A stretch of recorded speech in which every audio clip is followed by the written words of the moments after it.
Welcome to our channel.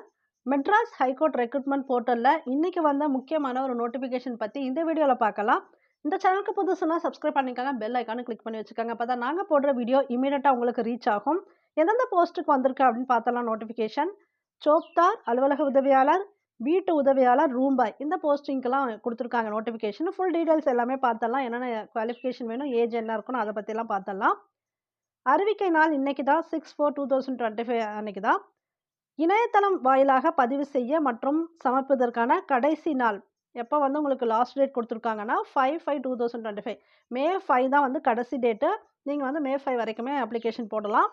இணையதளம் வாயிலாக கட்டணம் செலுத்துவதற்கு கடைசி நாள் பார்த்தீங்கன்னா 6/5/2025 மே 6ஆம் தேதி நீங்கள் வந்து கட்டணம் செலுத்துறதுக்கு கடைசி நாளாக கொடுத்துருக்காங்க. ஸோ இதுக்கு எஜுகேஷன் குவாலிஃபிகேஷன் தான் ரொம்ப முக்கியம். அதை நம்ம கீழே பார்த்தலாம், டீட்டெயில்ஸில் பார்த்தலாம். இந்த அறிவிக்கையும் சென்னை உயர்நீதிமன்ற பதவிகளில் காலியாக உள்ள துப்புரவு பணியாளர், தோட்ட பணியாளர், வாட்டர்மேன், சுகாதார பணியாளர் மற்றும் காவலர் போன்ற பணியிடங்களை நிரப்புவதற்கான வெளியிடப்பட்டுள்ள அறிவிக்கையும் ஒன்றுக்கொன்று தொடர்புடையன. ஏன்னா தனியாக அதுக்கு ஒன்று கொடுத்துருக்காங்க. ஸோ இந்த ரெண்டுத்துக்குமே பார்த்தீங்கன்னா காமனாக தான் உங்களுக்கு எக்ஸாம் நடக்கும். அதுதான் முக்கியமாக சொல்ல வராங்க. இந்த இரண்டு அறிவிக்கைகளுக்கும் விண்ணப்பிக்கும் விண்ணப்பதாரர்களுக்கு ஒரே ஒரு பொது எழுத்துத் தேர்வு தான் நடத்தப்படும். அதுதான் முக்கியம்.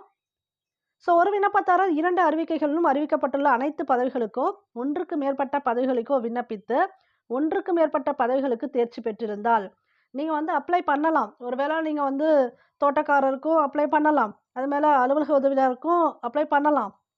ஆனால் ஒன்று, உங்களுக்கு வந்து எக்ஸாம் ஒன்று தான். அதுபோல் நீங்கள் வந்து எந்த எக்ஸாமுக்கு எழுதினாலும் ஒரு எக்ஸாமுக்கு ஒரு போஸ்டிங் தான் உங்களை சூஸ் பண்ணுவாங்க. காமன் எக்ஸாம் தான். அதை தான் இங்கே கீழே கொடுத்துருப்பாங்க. ஒரு பதவிக்கு தேர்வு செய்யப்படுவார். அதுதான் முக்கியம். சோப்தார், அலுவலக உதவியாளர், வீட்டு உதவியாளர், ரூம் பாய், தூய்மை பணியாளர், இதெல்லாம் எல்லாமே இருக்கு. அதுபோல் இப்போ நீங்கள் வந்து ஒரு போஸ்டிங் போயிட்டீங்கன்னா திரும்ப வந்து மாற்ற முடியாது. ஒதுக்கீடு செய்யப்பட்ட பதவியை மாற்ற கோரும் கோரிக்கைகள் எந்த சூழ்நிலையிலும் ஏற்றுக்கொள்ளப்பட மாட்டாது. நீங்கள் அப்ளை பண்ணிக்கலாம், ஒன்றுக்கு மேற்பட்ட உங்களுக்கு ஆப்பர்ச்சுனிட்டிஸ் இருக்குது. ஆனால் ஏதாவது ஒரு போஸ்டிங்க்கு தான் உங்களை எடுப்பாங்க, சூஸ் பண்ணுவாங்கிறது தெளிவாக கொடுத்துருக்காங்க. எக்ஸாம் ஒன்று தான், காமன் எக்ஸாம் தான். ஆனால் ஒவ்வொரு அறிவிக்கைக்கும் தனித்தனியாக தேர்வு கட்டணம் கணக்கிடப்படும். அதையும் பார்த்துக்காங்க. அப்புறம் எத்தனை போஸ்டிங் இருக்குது அப்படிங்கிறத சொல்லிடுறேன். இதில் பாருங்கள், காலி பணியிடங்கள் மற்றும் சம்பள விகிதம். சோப்தார் வந்து 12 போஸ்டிங் இருக்குது. அலுவலக உதவியாளர் 137, வீட்டு உதவியாளர் 87, ரூம் பாய் 4.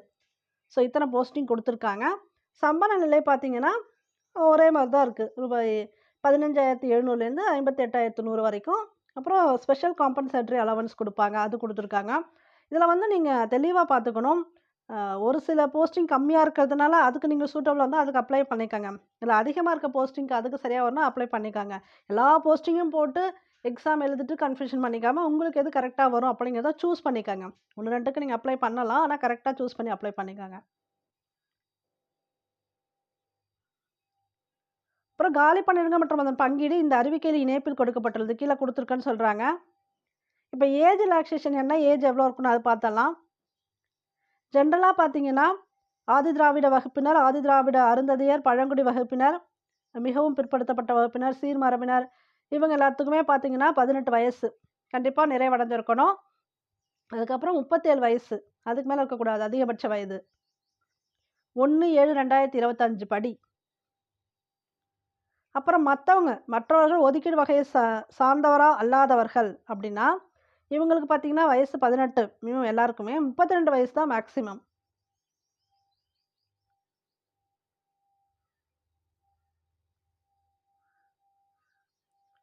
பணியில விண்ணப்பதாரர்களுக்கு கொஞ்சம் ரிலாக்ஸேஷன் கொடுத்துருக்காங்க. 47 வயசு வரைக்குமே கொடுத்துருக்காங்க. அங்கே ஆல்ரெடி பணியில் இருக்காங்க அப்படின்னா, மெட்ராஸ் உயர்நீதிமன்ற பணி இல்லைன்னா தமிழ்நாடு நீதித்துறை அமைச்சர் பணியில் இருக்காங்க, அவங்களுக்கு வந்து ஏஜ் ரிலாக்ஸேஷன் கொடுத்துருக்காங்க.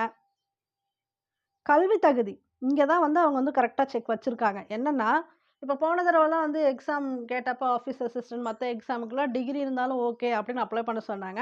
ஆனால் இப்போ தெளிவாக பிரிச்சுட்டாங்க, போஸ்டிங்கை பிரிச்சுட்டாங்க.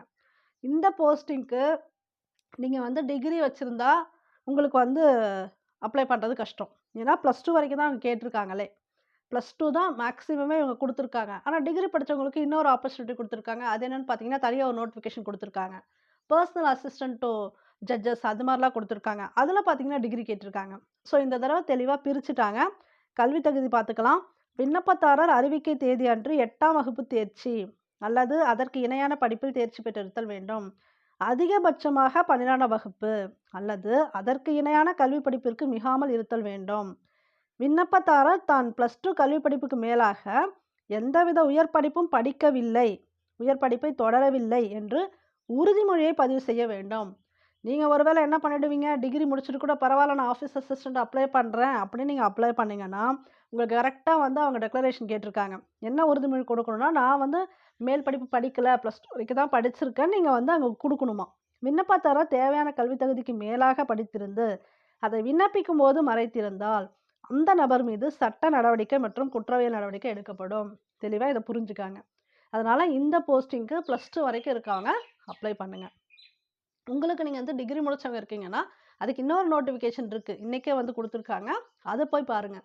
Personal assistant to the honourable judges அதை மாதிரிலாம் கொடுத்துருக்காங்க. அதில் டிகிரி முடித்தவங்களுக்கு ஆப்பர்ச்சுனிட்டி கொடுத்துருக்காங்க, கொடுக்காம இல்லை. அதனால் இதில் வந்து ஸ்ட்ரிக்டாக +2 வரைக்கும் தான் கொடுத்துட்டாங்க. அதனால் இந்த +2 வரைக்கும் முடித்தவங்களுக்கு ஒரு நல்ல ஆப்பர்ச்சுனிட்டி இது. தேர்வு கட்டணம் கொடுத்துருக்காங்க ரூபாய் 500. பொது பிரிவினர், பிற்படுத்தப்பட்ட வகுப்பினர், பிற்படுத்தப்பட்ட இஸ்லாமிய வகுப்பினர், மிகவும் பிற்படுத்தப்பட்ட வகுப்பினர் இவங்களுக்கெல்லாம் பார்த்தீங்கன்னா ரூபாய் 500. ஆதி திராவிடர், அருந்ததியர், பழங்குடியினர் இவங்களுக்கெல்லாம் பார்த்தீங்கன்னா முழு விலக்கு உண்டு. எல்லா வகுப்பையும் சேர்ந்த 40% அல்லது அதற்கு மேல் குறைபாடுகள் மாற்றுத்திறனாளிகளுக்கு ஃப்ரீன்னு கொடுத்துருக்காங்க, அந்த ஒரு பெர்சன்டேஜ் கொடுத்துருக்காங்க. அப்புறம் ஆதரவற்ற விதவைகளுக்கு ஃப்ரீ தான், நீங்கள் அப்ளை பண்ணிக்கலாம். தென் முக்கியமாக வந்து உங்களுக்கு எக்ஸாம் பேட்டர்ன் கொடுத்துருக்காங்க, அதை பார்த்தலாம். மொத்த மதிப்பெண்கள் பார்த்தீங்கன்னா 65, கால அளவு 90 நிமிடங்கள் தான்.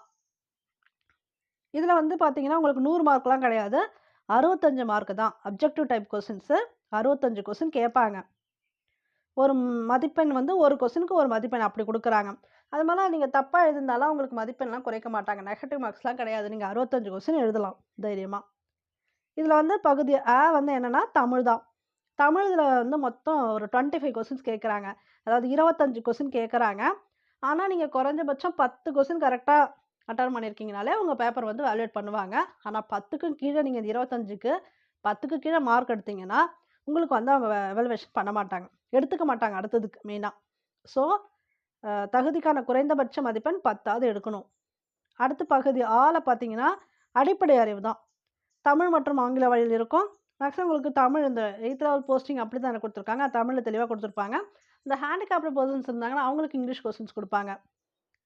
மொத்த மதிப்பெண்கள் 40. இதில் பார்த்தீங்கன்னா 10 வந்து கண்டிப்பாக எடுத்துடணும். அந்த 40க்கு 10க்கு மேலே இருக்கணும், அப்போ தான் அடுத்தவங்க உங்களை எடுத்துப்பாங்க அடுத்த லிஸ்ட்டில். இங்கே கொடுத்துருக்காங்க பாருங்கள். ஆங்கில மொழிப்பாடம் மட்டுமே படித்த மாற்றுத்திறனாளிகளுக்கு தமிழ் மொழித்தாள் எழுதுவதிலிருந்து விலக்கு அளிக்கப்படுகிறது. எனவே அவர்கள் தமிழ் அல்லது ஆங்கில மொழியை அவர்களின் விருப்பத்திற்கு ஏற்ப தேர்ந்தெடுத்து கொள்ளலாம். ஆங்கில மொழியை தேர்வு செய்த மாற்றுத்திறனாளிகளுக்கு மட்டும் பொது ஆங்கில தேர்வு நடத்தப்படும். இவங்களுக்கு வந்து ஸ்பெஷல் கேஸில் இங்கிலீஷ் வந்து நடத்துகிறாங்க. சரி, இது பாடத்திட்டம்.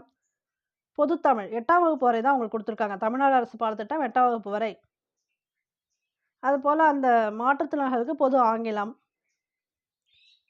அடிப்படை அறிவில் இதெல்லாம் யூஸ்வலாக வர மாதிரி நடப்பு நிகழ்வு, அடிப்படை கணித திறன், வீட்டு பராமரிப்பு முறை, சுகாதாரம், உணவு தயாரிப்பு, உணவு மற்றும் பானங்கள் பரிமாறுதல், அலுவலக பராமரிப்பு எல்லாமே காமனாக. ஏன்னா எக்ஸாம் வந்து ஒன்றா வைக்கிறாங்க, சோப்தார், ஆஃபீஸ் அசிஸ்டன்ட், வீட்டு பராமரிப்பு எல்லாத்துக்கும் ஒன்றா வைக்கிறதுனால கொஸ்டின்ஸ் வந்து உங்களுக்கு மிக்சடாக தான் வரும். ஒரே எக்ஸாம்னு தெளிவாக சொல்லிட்டாங்க இல்லையா, அப்போ நீங்கள் எல்லாத்தையுமே படிச்சுக்கணும். தனித்தனியாக நீங்கள் தேர்ச்சி பெற வேண்டும். பகுதி ஆலையும் சரி ஆலையும் சரி தனித்தனியாக தேர்ச்சி பெறணும். அதுக்கப்புறம் உங்களுக்கு 1:4 அவங்க கூப்பிடுவாங்க. அடுத்து ஸ்கில் டெஸ்ட் இருக்கும். இங்கே பாருங்கள், செயல்திறன் தேர்வு, அது ஸ்கில் டெஸ்ட். மொத்த மதிப்பெண்கள் 40, தகுதிக்கான குறைந்தபட்ச மதிப்பெண்கள் 10. ஸோ ஒவ்வொருத்துக்கும் ஸ்பிரிட்டப் கொடுத்துருக்காங்க, கீழே கொடுத்துருக்காங்க, தமிழில் தான் இருக்குது, பார்த்துக்கலாம். நீங்கள் இந்த எக்ஸாம் படிக்கிறதுக்கு உங்களுக்கு ஸ்டடி மெட்டீரியல் வேணும் அப்படின்னா இந்த நம்பரை காண்டாக்ட் பண்ணி பர்ச்சேஸ் பண்ணிக்காங்க. போன மெட்ராஸ் ஹைகோர்ட் எக்ஸாமில் நம்மக்கிட்ட மெட்டீரியல் வாங்கி நிறைய பேர் பாஸ் ஆகிருக்காங்க. நம்ம மெட்டீரியல் வந்து ரொம்ப யூஸ்ஃபுல்லாக இருந்திருக்கு, மெசேஜும் போட்டிருக்காங்க. தென் எக்ஸாமும் நல்லா எழுதிட்டு அதுக்கப்புறம் நீங்கள் வந்து ப்ராக்டிக்கல் ஸ்கில் டெஸ்ட்டும் கரெக்டாக அட்டன் பண்ணிட்டு அதில் நல்ல மார்க்ஸ் ஸ்கோர் பண்ணிங்கன்னா உங்களுக்கு சான்றிதழ் சரிபார்ப்புக்கு கூப்பிடுவாங்க. தென் எங்கே வந்து போஸ்டிங்க்கு போடுறாங்க அப்படிங்கிறத பார்த்தலாம். பணியமர்த்தப்படும் இடங்கள் பார்த்தலாம். தேர்வு செய்யப்படும் நபர்கள் எங்கெல்லாம் பணியமர்த்தப்படுவாங்கன்னா மெட்ராஸ் உயர்நீதிமன்றம், அப்புறம் மெட்ராஸ் உயர்நீதிமன்றம் மதுரை கிளை, இல்லைனா தமிழ்நாடு நீதித்துறை பயிற்சி மையம், சென்னையில் இருக்கக்கூடியது, இல்லைனா கோயம்புத்தூரில் இருக்கக்கூடியது, இல்லைனா மதுரையில் இருக்கக்கூடியது. ஸோ இந்த மாதிரி பயிற்சி மையங்களையும் பணியமர்த்தப்படுவார்னு கொடுத்துருக்காங்க. அதுபோல் எந்த ஒரு முன் அறிவிப்புமின்றி எந்த நேரத்திலும் நிர்வாக தேவைக்கேற்ப பணிமாற்றம் செய்யப்படுவர். இங்கேருந்து அங்க, அங்கேருந்து இங்க ஷிஃப்ட் பண்ணலாம் அப்படின்னு குடுத்துருக்காங்க. தேர்வு நடைபெறும் இடம் வந்து எங்கன்னா, பொது எழுத்துத் தேர்வு சென்னையில அல்லது மெட்ராஸ் உயர்நீதிமன்றம் ஆட்சேர்ப்பு பிரிவு முடிவு எடுக்கும் வேறு இடத்துலயும் கூட நடத்தலாம்னு குடுத்துருக்காங்க. பிராக்டிகல் ஸ்கில் டெஸ்ட் வந்து சென்னையில தான் நடைபெறும். இந்த நோட்டிஃபிகேஷன் படிச்சுட்டு கடைசியா அந்த டேபிள் குடுத்துருக்காங்கல்ல, அத தெளிவா பார்த்துக்கங்க. ஏன்னா, ஒவ்வொரு கேட்டகரிக்கு என்னென்ன வேக்கன்ட் இருக்குன்னு அவங்க குடுத்துருக்காங்க. சிலதெல்லாம் ரொம்ப கம்மியான வேக்கன்ட் இருக்கும் இல்லையா? அதுல முதல்ல உங்க காஸ்ட்க்கு இருக்கான்னு பார்த்துட்டு அப்ளை பண்ணுங்க. அந்த போஸ்டிங் அப்ளை பண்ணும்போது. அது கவனம் இல்லாம அப்ளை பண்ண வேணாம். அதுக்கு தான் இந்த லாஸ்ட் குடுத்துருக்கக்கூடிய டேபிள பார்த்துக்கங்க அப்படின்னு சொல்றேன். ஃபார் எக்ஸாம்பிள் இப்ப சோத்பா இருக்கு பாருங்க. கரண்ட் வேக்கன்ஸிஸ் யாருக்கெல்லாம் இருக்கு? ஜெனரல் டர்னுக்கு 1 இருக்கு. ஜெனரல் டர்ன் விமன்க்கு 1 இருக்கு. அதுபோல குடுத்துருக்காங்க. ஸோ டோட்டலாவே இவங்களுக்கெல்லாம் சேர்த்து தான் 10 வேக்கன்ட் இருக்கு. அதுபோல ஆஃபீஸ் அசிஸ்டன்ட் பாருங்க. அது ஓரளவுக்கு இருக்கும். இங்க இருக்கு டீட்டெயில்ஸு. ஆனா, கம்மியான போஸ்டிங் குடுத்துருந்தாங்க இல்லையா? அதுக்கு வந்து பார்த்துக்கணும் மெயினா. இப்ப பாருங்க ரெசிடென்ஷியல் அசிஸ்டன்ட் பாருங்க எத்தன போஸ்ட் இருக்கு அப்படின்னு பாருங்க. இதுக்கெல்லாம் 1, 1 இல்ல 5, 4 மினிமம் தான் இருக்கும். செக் பண்ணிக்கோங்க டேபிள்ல போயிட்டு. இதுல பாருங்க போஸ்ட் ஆஃப் ரூம் பாய்க்கு மொத்தமாவே 2 போஸ்ட் தான். அதுல ஜெனரல் டர்ன்ல 1 குடுத்துருக்காங்க. அப்புறம் எஸ்சி பிரியாட்ல 1 குடுத்துருக்காங்க. மத்தவங்கலாம் இதுக்கு நீங்க அப்ளை பண்ண முடியாது. ஸோ அது மாரி செக் பண்ணிட்டு அப்ளை பண்ணீங்கன்னா, உங்களுக்கு ஈஸியா இருக்கும். ஓகே. தேங்க் யூ ஃபார் வாட்சிங். நீங்க அப்ளை பண்றதுக்கு முன்னாடி டீட்டெயில் நோட்டிஃபிகேஷன் ஒரு தடவ தெளிவா படிச்சுட்டு அப்புறம் அப்ளை பண்ணுங்க.